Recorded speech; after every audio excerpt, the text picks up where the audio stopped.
Probably the biggest challenge that we faced is folks that just didn't want to have a different way. They said, well, I get my information in a certain way and I want it to always be that way, and you're changing stuff and I don't like that. And I think it's natural in any industry. I watched it happen in the financial markets as I grew up in that space. There's always folks that are resistant to change. Mostly because they're not sure.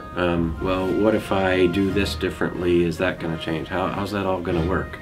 And I think in our case, the change has been pretty good, because I think we bring a focus to what's positive happen in an area, and I think we also challenge all the other communication methods around to make sure they're put enough of a spotlight on the positive things that are happening in the area. So I'm probably pleased that the whole notion worked, probably more than anything else, because nobody really knew, but I'm probably more pleased that the notion worked and the notion can work for a lot of people.